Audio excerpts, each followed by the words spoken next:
Have you ever found yourself scrolling through social media, a knot of dissatisfaction tightening in your stomach? Maybe you've caught a glimpse of someone else's seemingly perfect life, their exotic vacations, their effortless success, their picture-perfect relationships, and a whisper of, "Why not me?" echoes in your mind. If that feeling resonates, if you've ever felt the sting of comparison, then what you're about to hear could fundamentally shift your perspective. This isn't just another self-help cliché. It's an age-old story, a simple yet profound parable that peels back the deceptive layers of comparison and guides us towards a truly fulfilling life. So, settle in, open your mind, and prepare for a story that might just change the way you see yourself and the world around you forever. There was a crow who was very unhappy and felt despised by the whole world. One day, while he was crying, his tears fell on a Zen master who was meditating under a tree. "Little friend, why are you crying? What is it that makes you so sad?" The crow sobbed and told his suffering. "Sir, my life is unbearable. Everyone rejects me and despises me. I would rather die than live in this lonely and despised state." The Zen master listened with compassion. "Little crow, perhaps you are unhappy because of the way you look at life. We must learn to find joy in our own being." But the crow was still in despair. "If you could be anything else, what would you be? I can help you change your form." A ray of hope flashed in the crow's heart. "Please, sir, turn me into a swan. They are so graceful and beautiful, they are surely the happiest of all creatures." "All right, but first, go find a swan and ask it if it is truly content with its life. I will wait for you here." The crow flew off in excitement to find the swan. It met a magnificent swan on the lake. "Oh, beautiful swan! You must be the happiest creature in the world." "Happy? You are mistaken. Although my white feathers are admired by many, they are only of one color. I wish I had brilliant colors, like the green of the forest, the red of the sunset, or the blue of the starling. I do not think I am the happiest of birds.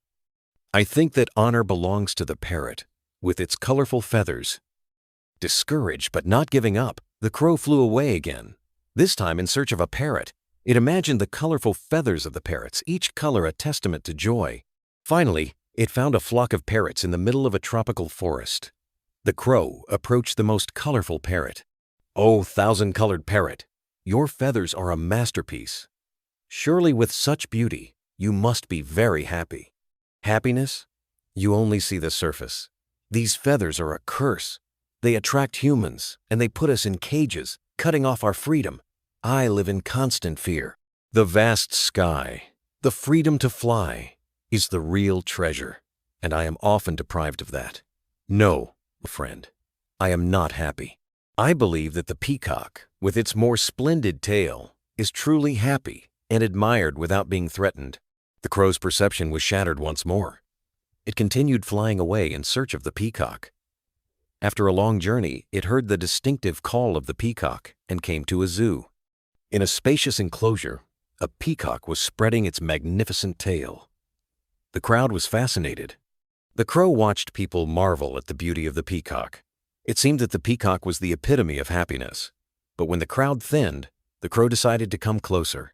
"Oh, majestic peacock, you are truly a wonder. Thousands of people come to admire your beauty. As for me, people always chase you away. You must be the happiest bird." "Happiness? You only see a fleeting admiration. Don't you see the bars that hold me captive? This beauty is also my prison. And there is another pain. People often pluck my feathers, causing me pain. I have observed and realized, you, crow, are the only truly free bird here. No one tries to lock you up. You can fly anywhere.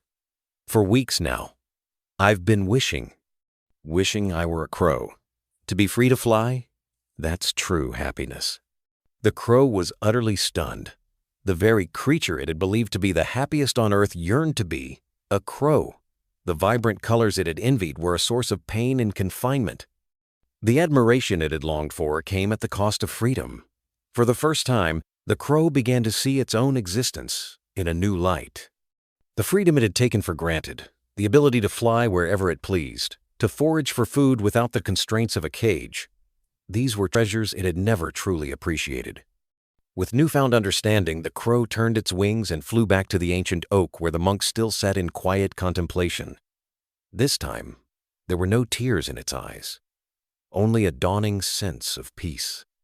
"O wise one, I have returned. I have spoken with the swan, the parrot, and the peacock, and I have learned a profound lesson." "And what is that lesson, little crow?" "I no longer wish to be a swan, or a parrot, or a peacock. I see now that each creature, no matter how beautiful or seemingly fortunate, carries its own burdens. For the first time, I am content to be a crow. I am free to fly where I will. I am resilient. I am enough." So, the next time you find yourself comparing your life to someone else's, remember the story of the crow. Remember that what glitters on the surface may not be gold within. Shift your focus from what you lack to the abundance that already exists in your life. Embrace your own unique journey with all its imperfections and triumphs. For in the acceptance of yourself, just as you are, lies the profound and liberating secret to true happiness